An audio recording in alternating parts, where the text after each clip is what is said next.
If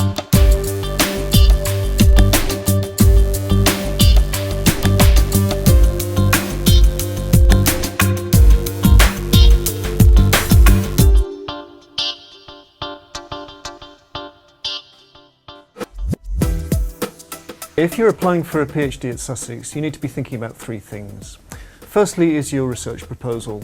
On the science side, what we're looking for is a statement about your research area that you're interested in, and what you want to do is to make sure that that's an area that is supported here at Sussex. In the arts and social sciences and the humanities, it's much more student-led. You'll be asked to put together your own research proposal, identifying a particular area of research that you're interested in doing, which is has to be an area where there's an obvious gap or a problem to be answered, and one that is doable. So you need to be thinking about what you're going to do, why you're going to do it, and how you're going to do it.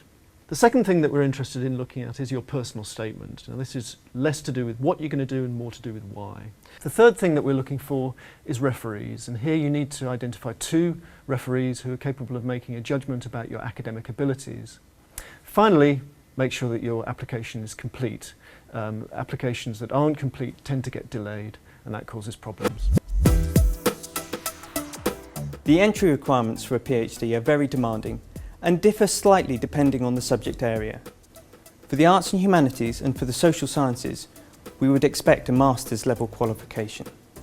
For the sciences, we would expect an upper second class honours degree or a first class honours degree. And finally, international students will also need to demonstrate a high level of English language competency.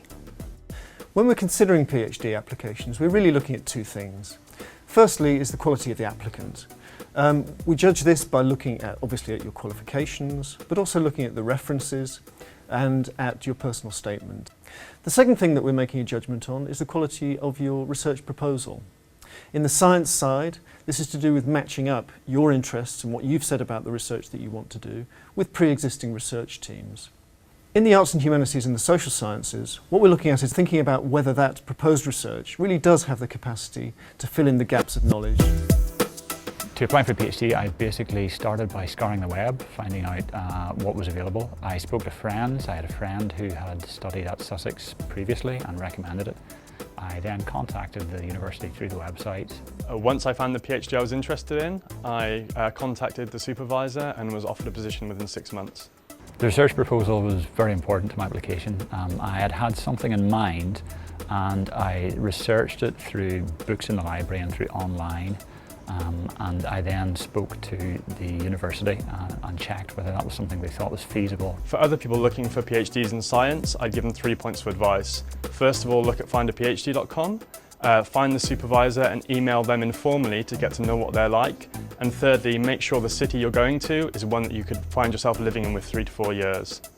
If someone was thinking of applying for a PhD, my first line of advice would be research it.